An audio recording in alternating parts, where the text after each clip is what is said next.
Muito bem, é um prazer estar aqui com vocês. Feliz Dia dos Pais aos meus companheiros de paternidade. Que Deus abençoe a vida de todos nós.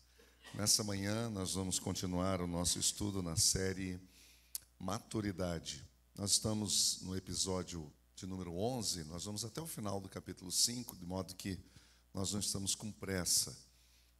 Estamos pedindo direção do Senhor para qual será a próxima série, provavelmente. Nós vamos entrar na Epístola aos Hebreus. Interessante a Epístola aos Hebreus. Fala sobre Jesus, a centralidade de Cristo. Cristo está acima de tudo, Cristo está acima de todos. Cristo é o maior, Cristo é a estrela maior, é o sacerdote, é o sumo sacerdote, Ele é o maior. Estamos pensando nisso. Por enquanto, estamos viajando, fazendo essa viagem com Tiago, o meio-irmão mais velho de Jesus. Assim, também uma outra epístola que nós estamos de olho, que é no outro irmão de Jesus, chamado Judas, e tem ali antes de Apocalipse, Judas, Apocalipse, apenas um capítulo. Quem sabe a gente também estuda sobre isso, que raramente as pessoas leem, por exemplo, Tiago ou mesmo Judas, enfim. Nós vimos na 2 semanas, a primeira sessão do capítulo 3, que Tiago está falando sobre a língua. Provavelmente, essa seja a passagem mais conhecida de Tiago na sua epístola, falando sobre língua. Quando se fala de Tiago, as pessoas logo falam, você vai pregar sobre a língua, essa coisa toda, que virou até meio que uma piada, uma brincadeira, mas é um assunto seríssimo, é um assunto muito importante. E Tiago, então, na primeira sessão, do versículo 1 a 12, ele fala que a língua ela tem que ser controlada, porque se ela não estiver debaixo do controle do Espírito Santo de Deus, não estiver debaixo do controle de Deus, então ela desanda, e ele usa 3 figuras para mostrar isso. Primeiro, uma figura que mostra direção e controle. A língua, ela pode controlar e dar a direção, para o bem ou para o mal. Acho que vocês concordam com isso. Quantas direções a gente já viu para o lado errado, e quantos controles a gente já viu que só trouxe catástrofe. Então ele usa 2 exemplos que o povo já sabia, obviamente, que fazia parte da vida das pessoas. Primeiro, o freio dos cavalos. Todo mundo está acostumado com isso. Quando ele fala, as pessoas entendem claramente. O freio de cavalos. Quer dizer, você tem um animal enorme, um animal selvagem, e ele é dominado por um freio pequenininho colocado na boca, que, conforme o controle do cavaleiro, leva o animal para onde ele quer. Estou falando de cavalos aqui, não é? Então, ele leva o animal para onde ele quer. E se esse animal não ficar debaixo do controle, lembra daquela expressão rédea curta? Não é? Rédea curta?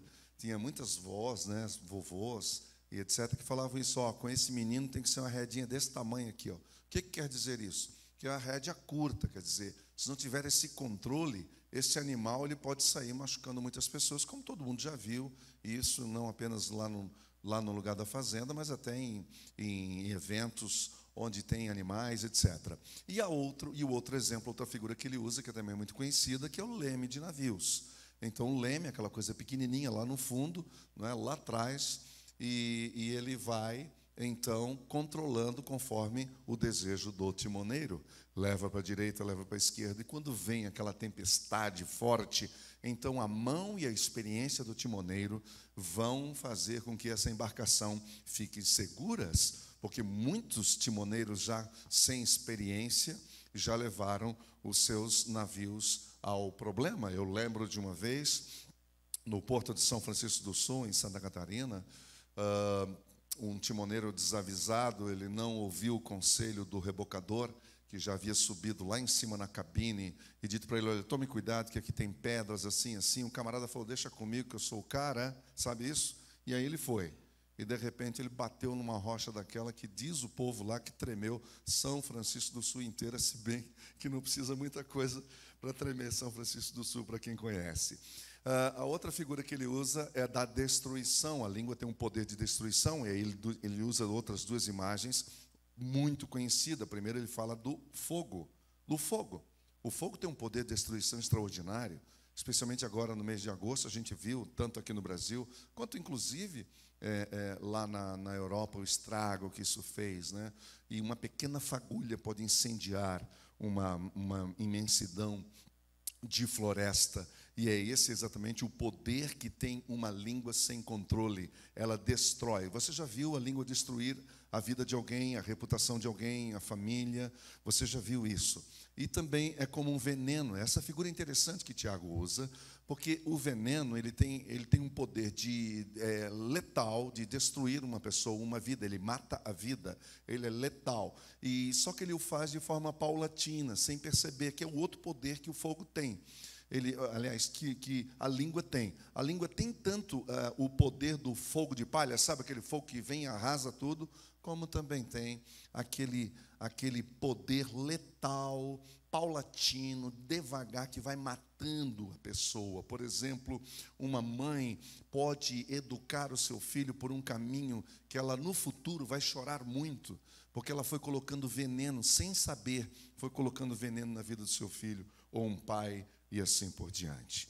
Mas a terceira figura que Tiago usa é a figura da árvore e da fonte. E aqui ele está falando de uma outra perspectiva da língua, agora como um lugar de prazer e de vida. Graças a Deus, a língua ela pode e deve ser usada com esse poder terapêutico de cura, de bênção na vida das pessoas. Então Tiago usa dois exemplos. Ele usa da árvore frutífera, que eu vou tropicalizar aqui, não é? Que eu vou trazer para o nosso contexto tropical. Ele usa outras figuras que a gente também conhece, mas eu prefiro usar a ideia da jabuticabeira. Você já imaginou um pé de jabuticaba dando melancia? Isso é uma coisa absurda, a gente não consegue imaginar isso. Mas é isso que Tiago está dizendo. Falou, tem que tomar cuidado, porque senão aquilo que você foi feito para frutificar, o que seria natural, você está frutificando uma outra coisa que não tem nada a ver. Ou seja, Deus te deu a língua para alimentar, o fruto vem para alimentar a pessoa, e você está usando para destruir. É isso que Tiago está nos dizendo. E o segundo exemplo é sobre a fonte. Ele usa esse exemplo da fonte. Ele diz o seguinte: olha, a fonte é uma coisa maravilhosa, é fundamental. Quem tem sede aqui sabe do que eu estou falando, como é gostosa a água. A água é insubstituível. Eu conheço pessoas que dizem, olha, eu gosto de tomar refrigerante. Beleza, mas água é insubstituível, é algo maravilhoso. Agora, já imaginou você morrendo de sede? Sabe essa expressão que a gente usa, morrendo de sede? Quando você está com muita sede e alguém te dá uma água salobra. Alguém aqui já foi para o litoral, em algum lugar do litoral do Brasil, e você foi tomar uma água daquela localidade e viu que a água era salobra, que ainda não passou por tratamento e tal? É horrível. Como é gostosa a água pura, a água doce. Tiago fala sobre isso. Você já imaginou, com a mesma língua nós adoramos ao Senhor, e com a mesma língua nós amaldiçoamos pessoas? Então, essa língua tem que estar debaixo de controle, porque isso é uma incoerência, é isso que Tiago está nos dizendo. E com isso também ele nos deixa, de certa forma, preocupados. Então, como é que a gente controla isso? Quem pode controlar isso? E ele mesmo, o próprio Tiago, responde dizendo, nós precisamos da sabedoria de Deus. Nós precisamos da sabedoria de Deus. Eu vou repetir, nós precisamos da sabedoria de Deus. Sem sabedoria, nós não controlamos a nossa língua. A sabedoria é o antídoto, ele é a vacina contra a língua descontrolada. Essa palavra é um desafio para falar nisso, porque dá a ideia de que eu estou aqui pregando, dá a ideia de que eu já tenho controle da minha língua, o que não é verdade. Eu vivo lutando com isso aqui. Eu luto com isso. Eu quero que vocês entendam isso. É importante. Eu sei que isso desanima alguns, que você está procurando uma igreja onde o cara é perfeito, onde o pastorzão é um Superman. Mas aqui não é o caso. É porque a gente sabe como é que é a vida. A gente sabe como é que é a luta no dia a dia. Eu sei disso aqui, eu sei o cuidado que eu tenho que ter com a minha língua. E eu me conheço, entendeu? Eu me conheço. Se eu não tomar cuidado, eu comento. Um comentário nada a ver. Se eu não tomar cuidado, já saiu, já foi. Então eu tenho que ficar me vigiando o tempo todo. É uma santa insegurança. Pedindo sempre a Deus misericórdia, me dê sabedoria, porque eu já me arrependi tanto de tantas coisas que eu já falei. Tantas palavras mal colocadas, malditas, palavras malditas, na hora errada, do jeito errado, para a pessoa errada. Aconteceu isso muitas vezes. E eu cheguei a um ponto de dizer para Deus, Senhor, eu estou cansado de pedir perdão para as pessoas. Então, foi simples a resposta de lá para cá. Foi dizer assim, então para de falar bobagem. Fecha a sua boca. Amém ou não amém? Duro, né, gente? É vergonhoso, né? A gente vai ficando velho e tal e não aprende essas coisas. A gente precisa aprender isso para evitar desastres maiores. O que é a sabedoria, afinal? Sabedoria é usar de maneira certa, correta, o entendimento, o conhecimento, a informação que nós já temos. Você já sabe disso, eu não tenho nenhuma novidade que eu estou falando aqui. A gente só precisa praticar isso. Sabedoria é olhar para a vida com os olhos de Deus. Sabedoria é abrir mão da sua prepotência, da sua chamada, entre aspas, experiência, e olhar da perspectiva de Deus. Porque uma pessoa, ela pode ser muito culta, ela pode ser uma lenda na cultura, mesmo assim, sem ser sábio. A gente conhece tanta gente assim. Uma pessoa que é uma lenda na cultura, tem um conhecimento extraordinário, mas vive tropeçando nas pequenas coisas. Nós temos a sabedoria da terra e a sabedoria do céu, é o que Tiago nos ensina. A que nasce do homem e a que provém de Deus. Que tipo de sabedoria governa a sua vida? Ela vem de Deus ou ela vem da sua natureza? Quando você age, quando você fala, você age com a sua sabedoria ou com a sabedoria que vem de Deus? Como que é isso na sua vida? Vamos ler o nosso texto? Tiago, capítulo 3, versículo 13 a 18. Com isso nós terminamos o capítulo 3 hoje, com a graça de Deus. Tiago, capítulo 3, versículo 13 a 18. Quem é sábio e tem entendimento entre vocês? Tiago sabia que tinha alguns lá que estavam disputando quem era mais importante, quem era mais inteligente do que quem sabia mais, aquela coisa, sabe, de vaidades, um querendo ser mais importante que o outro. E Tiago sabia dessa história, por isso ele começa dizendo: quem é sábio e tem entendimento entre vocês? Quem são os caras que dizem que sabem muita coisa aí no meio de vocês? Esse ele está perguntando. Então, se tem gente inteligente, se você se acha esperto, então demonstre por seu bom procedimento, mediante obras praticadas, palpáveis, tangíveis, nada de conversa. Chega de conversinha. De conversinha, isso não leva a nada a lugar nenhum. Conheço você pelo que você faz, não pelo que você diz. E é isso mesmo. Uma pessoa é por aquilo que ela faz, e não aquilo que ela diz. Não é o discurso que determina o nosso caráter, mas sim o que nós fazemos, mediante obras praticadas com a humildade. Aqui nessa versão a NVI usa humildade, mas a gente poderia também substituí-la por brandura, ou a mais conhecida, mansidão. Mansidão, controlada pela mansidão, que provém, que nasce da sabedoria. Contudo, se vocês abrigam no coração, ouça, inveja amarga e ambição egoísta, não se gloriem disso e nem neguem a verdade. Esse tipo de sabedoria não vem do céu, mas é terrena, não é espiritual, mas sim demoníaca. Versículo 16, pois onde há inveja e ambição egoísta, há confusão e toda espécie de males. Mas a sabedoria que vem do alto é, antes de tudo, pura, depois pacífica. Vamos junto comigo? Depois pacífica e depois amável, compreensiva, vamos junto, cheia de misericórdia e de bons frutos, e o que mais? Imparcial e sincera. O fruto da justiça semeia-se em paz para os pacificadores. Esta é a palavra do Senhor, e vamos pedir para que essa palavra entre no nosso coração, para que a sua vinda aqui não seja em vão, para que você que está acompanhando de casa não perca o seu tempo, mas que tenha uma coisa nova surgindo dentro de nós. Ouça isso. Todas as vezes que nós vamos para a presença de Deus, alguma coisa tem que morrer dentro de nós. Morrer o nosso ego, nossa arrogância, nossas prerrogativas, nossos direitos. Tudo isso morre quando nós estamos diante do Todo-Poderoso. Baixe sua cabeça, feche seus olhos. Senhor, obrigado pela Tua palavra.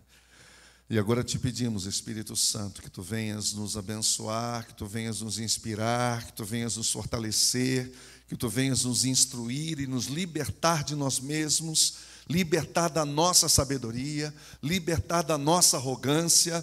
Trabalha no nosso coração, no coração dos meus irmãos, das minhas irmãs que estão presentes aqui nessa manhã e daqueles e daquelas que nos acompanham de longe. Que o Espírito do Senhor esteja sobre nós. Ajuda-nos a ver as coisas com a Tua sabedoria. Ensina-nos a Tua sabedoria. Batiza-nos na Tua sabedoria. É o que nós te pedimos e te agradecemos em nome de Jesus. Amém. Sim, eu já mencionei que a comunidade para a qual Tiago se dirige nessa epístola, havia muitas pessoas ali que se gabavam. Sabe o que é se gabar? Quer dizer, é ter orgulho do próprio conhecimento, porém sem sabedoria. Eles tinham a informação, mas não eram sábios. Não eram sábios. Então, ele faz um contraste entre a verdadeira e a falsa sabedoria. Ela vai ficar assim distribuída por ele mesmo, pelo próprio Tiago. Ele primeiro mostra o contraste de origem, de natureza, entendeu? Nos versículos 15 e 17.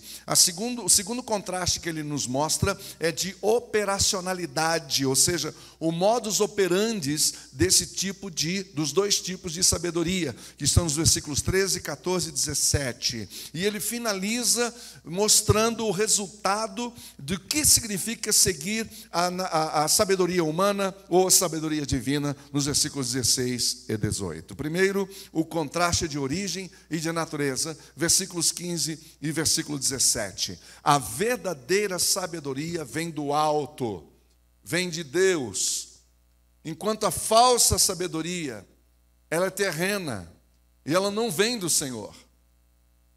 Há uma sabedoria que está aí dentro.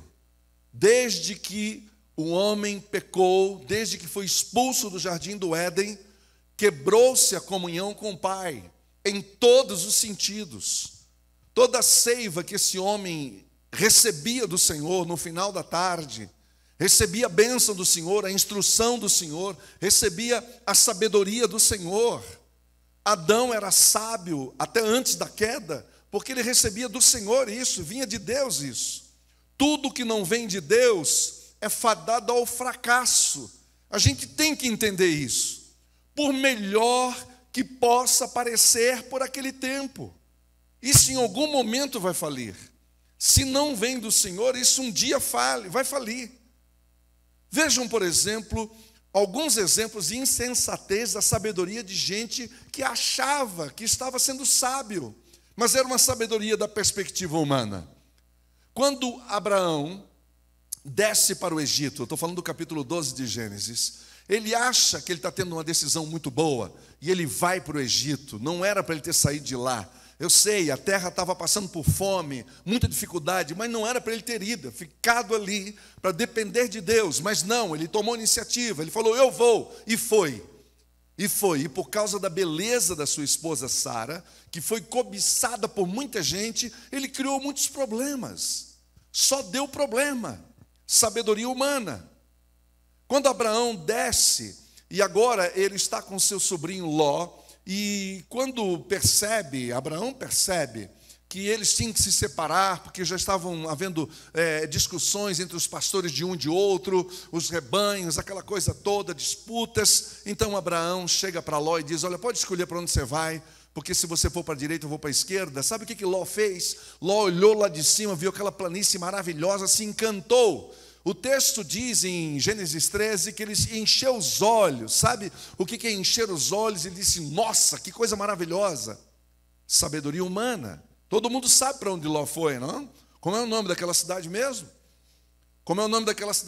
Gente? Sodoma e Gomorra. Mas quem diria que isso ia acontecer? Pois é, mas isso é o que dá sabedoria humana. O outro episódio que a gente poderia citar era Saul querendo colocar em Davi a sua armadura. E a gente sabe, pela descrição bíblica, que eles tinham portes diferentes. Então, diante daquele desafio, quer enfrentar aquele gigante enorme, era uma ameaça para a nação, Saul acha que é inteligente e diz, vamos colocar a minha armadura nesse menino.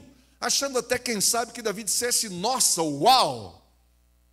E aí Davi tenta se mover e percebe que todos os seus movimentos são limitadíssimos dentro daquela coisa que não foi feita para ele.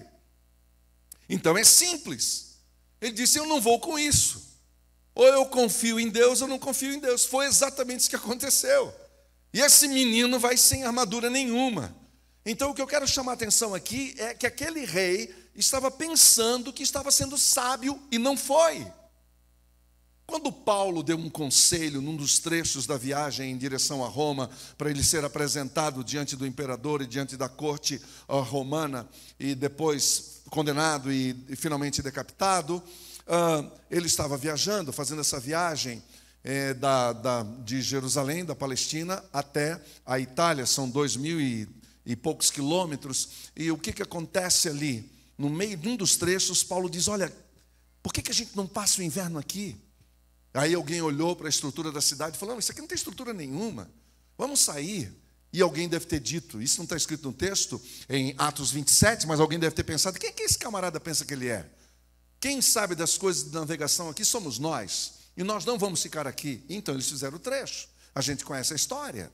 Houve um naufrágio, ninguém morreu, mas o prejuízo foi enorme. Mas a minha favorita é a declaração de Pedro. Jesus perguntou: quem as pessoas dizem que eu sou? E eles responderam. Depois ele se dirige para os discípulos e perguntam: agora eu quero saber, o que vocês pensam de mim? O que vocês acham de mim? E aí Pedro tem aquela resposta maravilhosa, ele dizendo: tu és o Filho do Deus vivo, tu és o Cristo, o Filho do Deus vivo. Jesus olha para Pedro e diz: meu Deus, o que você falou agora, meu irmão, não foi você que falou, não foi da sua natureza. Aliás, não foi uma palavra sábia sua, mas isso foi revelação. Você recebeu uma revelação do alto. Com isso, Pedrão esticou o peito, botou a barriga para dentro e falou: agora eu sou o cara. E achou que realmente era o cara. Jesus agora começa a falar da sua morte, que deveria estar acontecendo nos próximos dias, porque foi para isso que ele veio para morrer. Jesus veio para morrer em meu lugar e em seu lugar. Que ia acontecer com ele, ia ser entregue na mão de pecadores, ia ser julgado injustamente, ia ser condenado, ia ser morto, ia ser sepultado. Pedro falou: para, vem aqui, nós precisamos ter uma reunião. Chamou para o canto, está escrito no texto. Chamou para o canto e repreendeu. Você sabe o que é repreensão? Você já recebeu uma repreensão? Você já foi repreendido alguma vez por alguém? Não é nada bom. Antônio, você trabalha numa empresa, quando isso acontece lá, o negócio pega. Quando fala de repreensão dentro do mundo corporativo, é bronca. Pedro chega, chama Jesus, Benate, e dá uma bronca. Ele dá uma bronca em Jesus. O cara que acabara de ter uma revelação celestial, achou que estava cheio de sabedoria. Todo mundo sabe qual foi a resposta de Jesus para ele: arreda de mim, Satanás, porque o que você cogita não vem de Deus. Isso é demoníaca. Pedro, presta atenção, Pedro não estava possesso. Pedro não estava debaixo de possessão demoníaca. Pedro apenas usou da sabedoria humana, que é animal, que é demoníaca, que não tem valor nenhum diante do reino de Deus, para corrigir o Filho de Deus, para tirar do caminho o Filho de Deus do propósito do Pai. É forte, é sério isso. Então a pergunta é: qual é a origem da sabedoria humana? Bom, gente, nesse mundo há muito conhecimento, isso é inegável, todo mundo sabe, graças a Deus pelo conhecimento. Graças a Deus. Se bem que a turma de vez em quando, a comunidade científica de vez em quando leva um susto, descobrindo que lá no passado, muito lá no passado, muitas tecnologias já eram conhecidas. E eles ficam assim meio perdidos, achando: como assim? Pois é, não há nada novo debaixo do sol, já dizia o grande sábio Salomão, não é verdade? E aí o que acontece? Por que então esse mundo não é maravilhoso? Porque falta sabedoria. Tem muito conhecimento, mas falta sabedoria. Sabedoria do céu, do alto. Para Deus, a sabedoria dos homens é loucura. Veja 1 Coríntios 1:20. 1 Coríntios 1:20 diz assim: acaso, ouça isso, não tornou Deus louca a sabedoria desse mundo? Deus tomou uma decisão, já que vocês não me querem, já que vocês não querem me obedecer, e pensando agora em Adão e Eva lá atrás, já que vocês não querem andar segundo o meu caminho e meu propósito, andem do jeito de vocês então. Fiquem com a sabedoria de vocês. Então ele tornou louca a sabedoria desse mundo, pergunta Paulo. E para os homens, a sabedoria de Deus é loucura, como o próprio Paulo diz, um capítulo na frente, capítulo 2, versículo 14, que diz o seguinte: quem não tem o Espírito Santo de Deus, não aceita as coisas que vêm do Espírito de Deus, pois lhes são loucura, não é capaz de entendê-las, porque elas são discernidas espiritualmente. E nós precisamos disso todo dia na nossa casa. Mas é todo dia discernir o que acontece espiritualmente.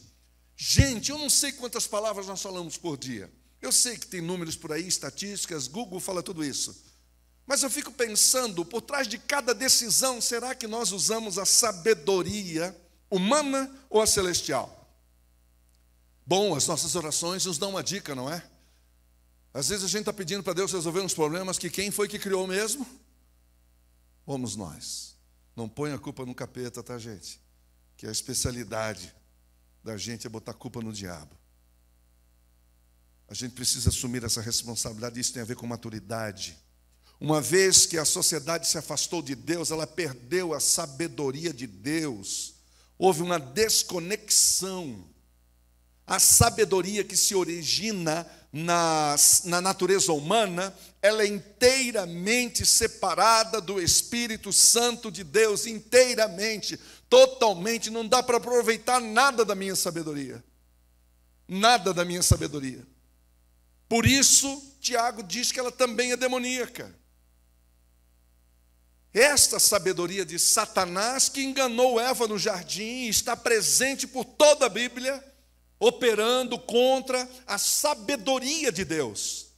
Ela é antiga, ela age desde os primórdios. Ela desorienta e confunde a pessoa que não conhece a sabedoria de Deus. Nós não podemos subestimar a capacidade do nosso ego. Não subestime. Não subestime daquilo que você é capaz de fazer. Não subestime aquilo que você é capaz de pensar. Jesus já alertou isso, dizendo, olha, dentro do coração humano existe tudo isso, toma cuidado. Porque um dia uma coisa dessas pode aflorar, e se aflorar, pessoas vão ser machucadas. Mas em contraste a essa sabedoria terrena, animal e demoníaca, Tiago descreve, graças a Deus, a sabedoria lá do alto, a sabedoria que vem do alto. Veja comigo o texto de Tiago, capítulo 1, versículo 16 e 17. Veja lá, o que diz o texto. Meus amados irmãos, não se deixem enganar. Sabe por que Tiago está falando isso? Que tinha uns irmãos ali pensando que por causa das tribulações que eles estavam passando, Deus estava como que tentando eles. Tiago falou, não, Deus não tenta ninguém. Deus não tenta ninguém. Nós é que escolhemos nossos próprios caminhos. Então, meus amados irmãos, não se deixe enganar. É isso que ele diz. Porque toda boa dádiva e todo dom perfeito vem do alto. Deus só sabe dar coisas boas, porque nele é tudo que é bom, descendo do Pai das luzes. E quando fala Pai das luzes, é uma menção direta à criação do sol, da lua, das estrelas e de todos os astros e cometas. Tudo aquilo que ilumina é iluminado.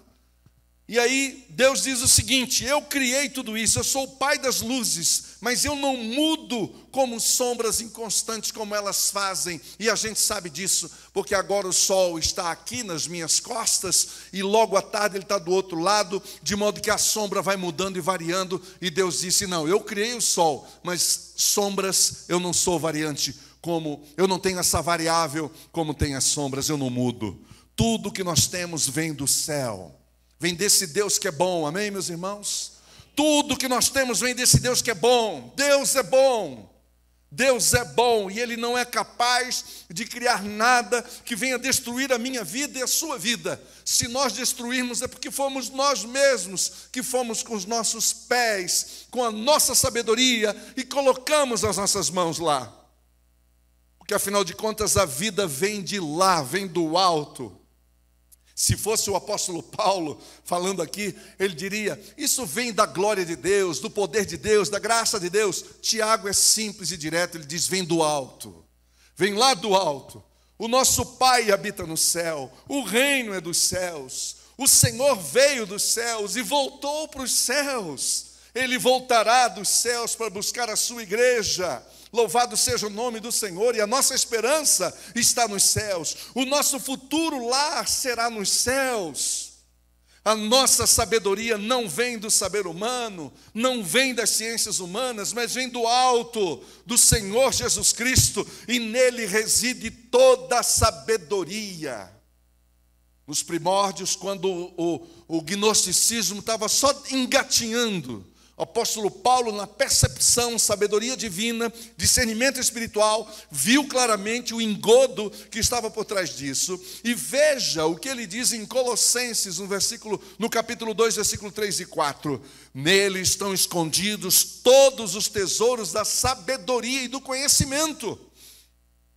É isso que Paulo está dizendo aqui. Vocês estão atrás de conhecimento? Vocês estão atrás de sabedoria? Vocês querem saber o segredo do conhecimento da sabedoria? Busquem em Cristo. Eu lhes digo isso, ouça isso que Paulo fala, para que ninguém os engane com argumentos aparentemente convincentes. E não é assim que acontece?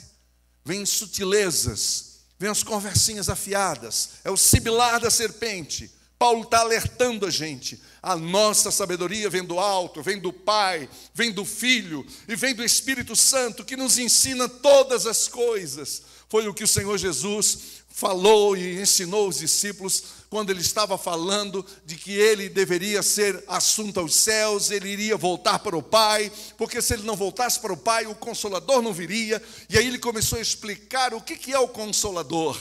Lembrando a todos vocês que o capítulo 14 de João, Jesus está conversando com eles a sós, em particular, porque o seu ministério terreno já encerrou-se publicamente ali no capítulo 12. Capítulo 13, ele tem um lava-pés, já era uma reunião pessoal. No capítulo 14, essa reunião continua, porque eram os últimos dias, praticamente as últimas horas de Jesus na face da terra, e ele está dando instruções para os seus discípulos, e ele está enchendo os seus discípulos de informação importante, que seriam necessárias para os próximos meses que eles iriam enfrentar, e ele disse, mas o conselheiro, o Paráclitos, o Consolador, aquele que está conosco, o Espírito Santo, que o Pai enviará em meu nome, lhes ensinará todas as coisas e lhes fará lembrar tudo o que eu lhes disse. O Espírito Santo é o nosso professor, ele é nosso paidagogos, que daí vem pedagogo, ou seja, aquele que pega pela mão e leva até o lugar onde precisa ser levado. O Espírito Santo faz isso. E aqui eu preciso fazer uma pergunta para você. O que você faz quando você está em dúvida, em crise? Quando você precisa tomar uma decisão? Você vai para o Facebook, você vai para o Instagram, você liga para uma amiga, ou você vai para o seu quarto e diz, Espírito Santo, fala comigo. E eu estava pensando agora de manhã e durante a semana, quando estava preparando isso, falei, quantas vezes eu errei, quantas vezes eu não consultei, quantas vezes eu tomei a minha decisão do meu jeito, do meu modo. A origem da verdadeira sabedoria espiritual é Deus, o nosso Pai. O segundo contraste é de operacionalidade, ou seja, tudo que você faz tem uma reação. Toda ação provoca uma reação, tem um resultado. Então, a sua escolha, se a sua sabedoria é terrena, vai ter um modus operandi. Se a sua sabedoria que você escolheu vem do alto, será um outro modus operandi, será outro resultado. A sabedoria que vem do alto, a sabedoria de Deus, opera totalmente diferente da sabedoria humana, animal e demoníaca. Você precisa entender isso. É totalmente diferente. Se você chegou num lugar onde não era para chegar, veio prejuízo, veio dor, Provavelmente você está agindo com a sua sabedoria. Isso é lógico, porque se eles se originam, se eles nascem, se têm a sua origem de fontes radicalmente distintas, claro que eles operam de maneiras opostas. Isso é óbvio. E olha o que a sabedoria falsa produz. Veja comigo, versículo 14. Ela produz inveja amarga. Inveja amarga. Sabe o que é inveja? Inveja é quando você não vê cor, beleza, valor no que o outro faz. Só as coisas que você faz é que são boas. As coisas que os outros fazem não são boas. Isso é inveja. E isso causa amargura. Porque você fica amargo. Você quer o que ela tem. Você quer ser o que ela é. Mas você não consegue. É isso que produz a sabedoria falsa. Há muita autopromoção egoísta no meio do povo de Deus. Acho que vocês concordam com isso. Isso é uma tristeza. E é interessante porque até os apóstolos, entre eles, houve essa discussão de quem seria o maior entre eles. Aliás, até houve uma mãe que chegou um dia para Jesus, fez um pedido inusitado. O pedido dela foi muito simples. Falou: Senhor Jesus, eu estou ouvindo essa história, você está contando, lindo, maravilhoso. Será que quando você for para a glória, então, você poderia colocar os meus meninos, os meus filhos, uma à sua direita e outra à sua esquerda? Gente, só mãe para fazer isso, né? É só mãe para fazer um pedido desses. E não duvide, hein? Eu acho que você faria também a mesma coisa se você tivesse a oportunidade de estar frente a frente com Jesus. Você talvez fizesse a mesma coisa. Jesus ficou constrangido, eu acho, né? Porque houve um silêncio, né? Depois ele falou, olha, tem coisas que não sou eu que decido. Quem decide é o Pai. Eu não sei quem vai ficar ao meu lado esquerdo, ao meu lado direito. Isso é coisa com o Pai. Eu não posso prometer nada para você. E depois os meninos se pegaram lá, porque imagina, né, como é que foi a conversa depois. Nesse contexto, já havia uma conversa entre eles para saber quem era o maior. Eles estavam fazendo uma viagem para o norte de Israel, para Cesareia de Filipos, lá em cima no norte. E aí, como uma viagem longa, estão conversando entre eles. Quem que é o maior? Quem que é o maior? Quem que é o maior? Eu já passei por uma experiência parecida com essa, quando eu tive a oportunidade de estar numa igreja onde tinha mais colegas, e havia uma conversinha nos corredores. Quem que é o segundo, hein? Quem que é o number two? Quem que é o segundo mais importante? Quem que é o cara que está na lista da sucessão aqui? Essas conversas. Acho que você já ouviu isso na empresa. Acho que você já sabe disso. O que acontece aqui? Jesus olha para eles e pergunta: o que é que vocês vieram conversando pelo caminho? Você acha que alguém teve coragem de dizer? Ninguém falou nada. Todo mundo ficou quieto. Entendeu? Porque eles sabiam da conversa egoísta que eles estavam tendo ali. Os apóstolos estavam disputando entre eles. Isso é sabedoria humana. Jesus estava querendo dizer: olha, de vocês aqui, quem quer ser o maior, quem quer ser o mega, então, que sirva todo mundo. A palavra serve de servente, ok? Agora, se alguém aqui quiser ser o primos, ser o primeiro, então que seja o doulos, ou seja, o que seja o escravo de todos. E a conversa parou por aí. Dá para entender? A sabedoria desse mundo não dá glória a Deus, mas ela exalta pessoas imaturas, cheias de inveja e de amargura. O que mais faz essa sabedoria humana? A ambição egoísta. Ela gera contenda, facção na família, no trabalho e na igreja. Olha a importância de nós tomarmos cuidado disso. Olha o que a nossa sabedoria pode causar dentro da nossa família: facção.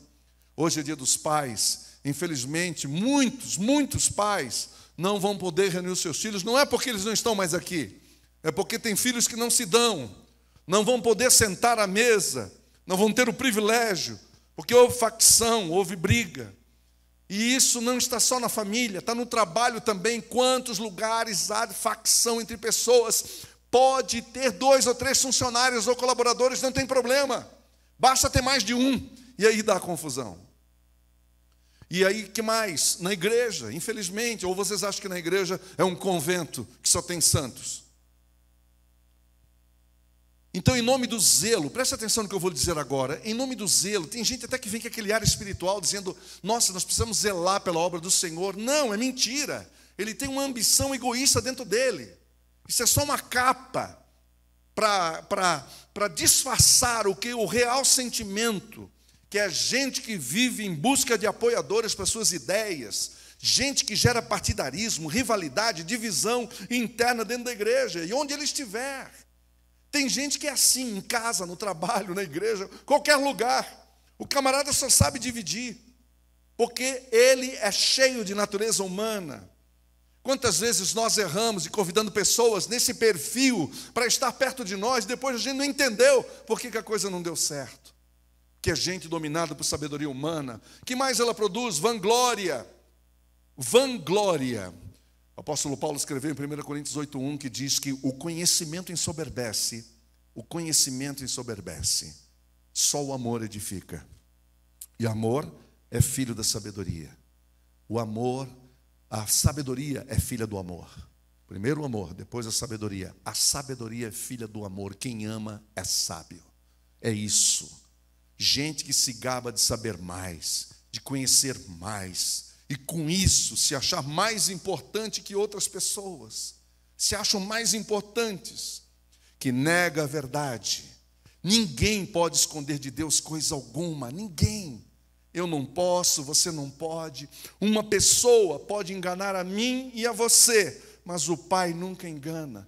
E mesmo assim, tenta esconder a verdade. Sabe que isso, gente que quer andar na sombra, negando a verdade, ou na obscuridade, é isso que Deus quer mudar em nosso coração. A sabedoria do mundo tenta sempre esconder a verdade. Você já procurou falar a verdade dentro da sua empresa? O que deu? Você já procurou fazer a coisa certa na sua empresa? O que deu lá? Alguém disse, deixa isso para lá, rapaz. Vamos esconder aqui, etc. É a sabedoria humana. Observe agora a grande diferença. A sabedoria que vem de Deus, ela produz mansidão. A sabedoria que vem de Deus produz mansidão. Veja o versículo 13. Mansidão não é sinal de fraqueza, mas poder sob controle. Dá para entender isso? A mansidão não é sinal de fraqueza. Eu sei que a sociedade aí fala que ser manso é ser fraco. Não é o que a palavra ensina. Ser manso é ter poder sob controle. O termo grego, ele dá a ideia do cavalo domado sob controle, muito bem controlado. A pessoa mansa, ela busca a glória de Deus, porque ela é mansa, ela sabe na mão de quem ela está, e nunca a sua própria glória, porque mansidão é fruto do Espírito. Que mais? Pureza. Deus é um Deus puro, Deus é um Deus santo. A pureza, ela é fruto da sabedoria humana, da sabedoria divina, da sabedoria que vem do céu. Deus nos torna puros. Quanto mais caminhamos com Ele, mais essa pureza entra no nosso coração. Paz, enquanto a sabedoria humana conduz à competição, à discórdia, à competição, à rivalidade, à guerra, a sabedoria de Deus conduz à paz. O que é que Jesus disse? Bem-aventurados os pacificadores, porque deles é o reino dos céus. Pacificadores são pessoas que produzem a paz, não apenas que carregam a paz com elas, mas que produzem a paz. Já imaginou você agindo assim na sua família? Não apenas carregando a paz dentro de você, mas levando a paz, produzindo paz, produzindo paz. Essa sabedoria divina, ela é amável, ela é totalmente envolvida no amor. A sabedoria divina, ela torna uma pessoa amável, ela age com amor, ela não briga, ela não destrói o outro, mas ela mostra o caminho do amor e da reconciliação para aquele evento. A sabedoria divina, ela é compreensiva, ela nos torna tratáveis, de fácil convivência no trabalho e em casa. Pessoas difíceis precisam ser afetadas por gente da sabedoria divina. A sabedoria humana nos torna inflexíveis. Presta bem atenção aqui, porque você conhece pessoas com esse perfil, e se é o seu caso, peça para o Senhor mudar isso no seu coração. Pessoas que querem ter razão em tudo. Eu não sei se aqui nesse auditório tem alguma pessoa que quer ter razão em tudo. Eu digo não sei porque, primeiro, eu não o conheço, e segundo, quem tem isso não sabe que tem. Isso é igual a pressão alta, isso é igual ao colesterol. A pessoa tem e não sabe, ela não percebe, ela não se percebe dono da verdade, ela não se percebe. A gente tem que perguntar para o outro, e eu encorajo vocês a perguntarem para o outro. Você acha que eu sempre quero ter a razão em tudo que eu falo? Mas deixa eu só falar uma coisa para você, por favor. Quando fizer essa pergunta, ore primeiro, assente-se primeiro, descanse, tome um copo de água e prometa que você não vai revidar. Prometa que você não vai se defender. Apenas ouça. Tenha essa coragem. Às vezes eu ouço de pessoas dizendo: pastor, dá para você pregar sobre isso, sobre aquilo? Eu falo: irmão, se ele não entendeu o que eu falo aqui, não adianta eu ficar dando recado. A palavra de Deus é tão clara. Ela está tão clara. Sempre quer ter razão em tudo, nunca está errado. Porque no fundo, quer ter o controle de tudo em suas mãos. Controle nas suas mãos. Quer controlar tudo. A sabedoria de Deus não permite isso. A sabedoria de Deus, ela é cheia de misericórdia. Só sabe o que é misericórdia quem recebeu misericórdia. Quem nunca recebeu misericórdia não sabe o que é ter misericórdia. Você sabe o que é misericórdia?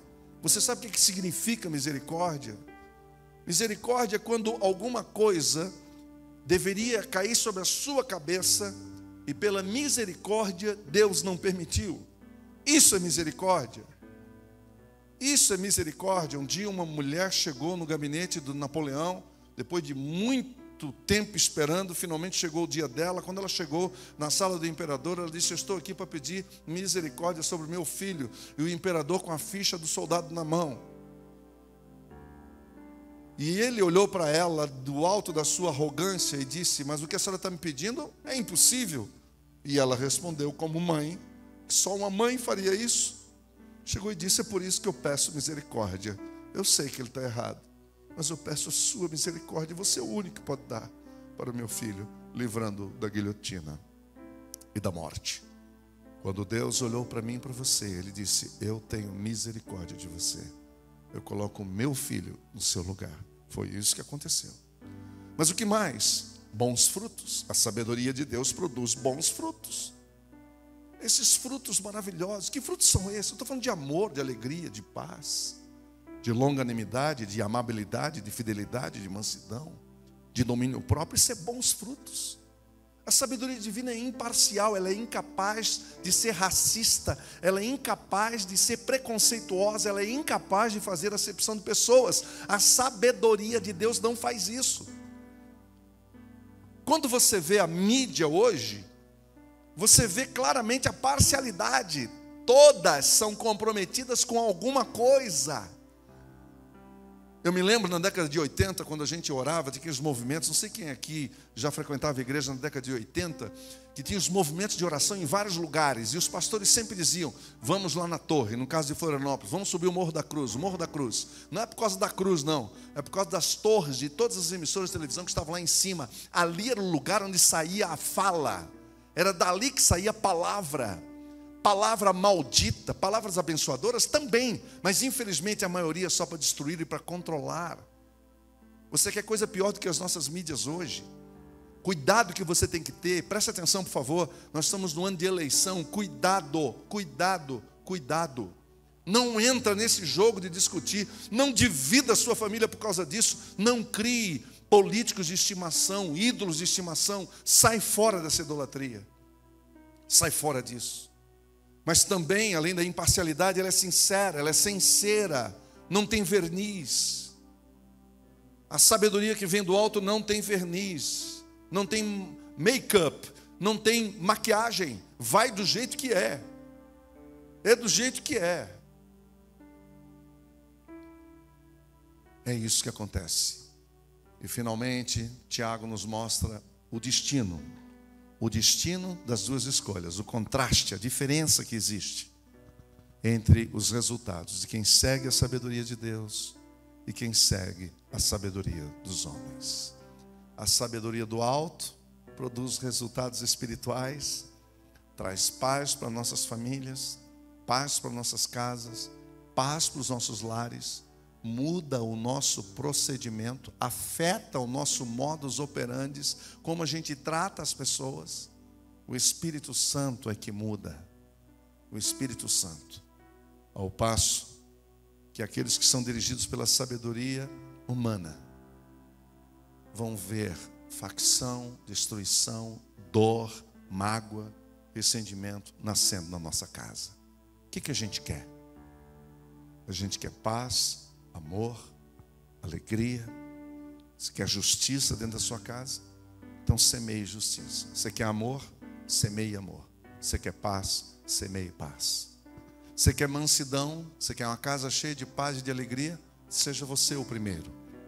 Sejamos nós os primeiros. Nós somos os protagonistas.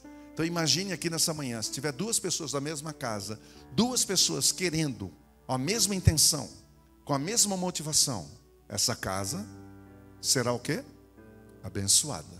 Será transformada. Porque os dois querem. Porque vocês dois querem. Ah, não, mas lá em casa só tem eu. Falei, então comece por você. Comece por... Já temos temos você lá. É o contrário, não é que tem só você. Não, peraí. Aquela casa já tem alguém. E é você.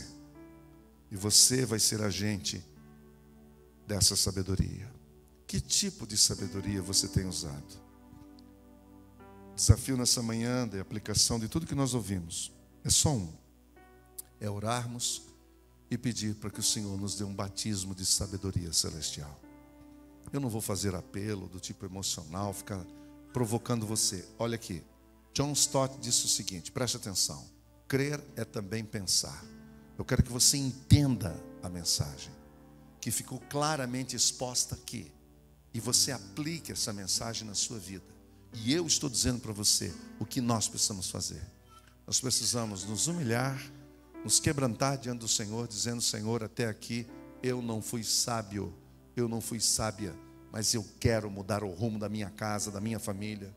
Eu quero ser um homem diferente, uma mulher diferente, um pai diferente, uma mãe diferente. Falando em pai, né, gente? Quantos os pais que estão aqui, quantas decisões você tomou errado com seu filho e achou que estava fazendo certo, hein? Quantas decisões, eu me arrependo de tantas oportunidades que eu tive, entendeu? E aí já passou, porque agora são todos adultos. Como é que você vai falar agora depois de adulto? Agora não tem mais, entendeu? Porque o que já foi, já foi. O que foi semeado, foi semeado. É agora que você tem que prestar atenção. Eu digo isso para vocês porque eu já fiz, já errei. Acertei em algumas coisas, errei em outras. Entendeu? E eu lamento muito as coisas que eu errei, que eu deixei de falar, que eu deixei de influenciar, que eu deixei de abençoar, que eu não fiz. E algumas coisas que eu fiz, que não deveria ter feito, no tom errado, no jeito errado. Como uma vez que eu fui educar meu filho, aquilo não foi educação, aquilo foi quase uma agressão. E eu vi aquele menino, que ele tem uns olhos lindos, verdes, grandes, olhando para mim assustado. Eu falei, opa, tem alguma coisa errada aqui. E aí eu vi que era comigo. E ele nunca tinha visto o pai dele daquele jeito, bravo daquele jeito. E eu tive que pedir perdão para ele. Foi um dia difícil para mim. Foi muito difícil. Eu me ajoelhar na frente do meu filho e dizer, perdão, perdoe. Eu só queria te corrigir, mas eu acabei te machucando. Eu quero te pedir perdão. E eu tenho, meu coração se enche de emoção quando eu penso nisso. Sei exatamente onde foi, posso mostrar o lugar, etc, etc. Deus me curou disso, mas aquilo sempre vai ficar na minha mente, para que eu aprenda a nunca usar da sabedoria humana para educar os meus filhos, para falar com quem quer que seja. Nós precisamos mudar. Você concorda que a sua casa pode melhorar? Irmãos, preste atenção no que eu perguntei. Você concorda que a sua casa pode melhorar? Você está me ouvindo, meu irmão? Vocês estão me ouvindo? Vocês estão me ouvindo? Não é só escutando, é ouvindo. Vocês estão me ouvindo? Então deixe isso entrar no seu coração. Tenha coragem de perguntar para o seu marido o que precisa ser mudado. Tenha coragem de perguntar para a sua esposa o que precisa ser mudado. Não levante a voz, não defenda, não bata na mulher, não chame o 90, não faça escândalo. Apenas ouça porque ela está falando a verdade com você. E talvez você nunca estivesse preparado para isso. Alguns não fazem isso porque têm medo do que vão ouvir. Mas vamos deixar o medo de lado. Vamos deixar o amor imperar. O amor imperar. Aí o orgulho sai, a arrogância sai e a humildade entra. Por isso nós precisamos de um batismo de sabedoria. Obrigada por assistir essa mensagem. Eu espero que você tenha sido imensamente abençoado. Não se esqueça de se inscrever no nosso canal, curtir e compartilhar os nossos vídeos e clicar no sininho para ativar as notificações. Venha viver Betânia!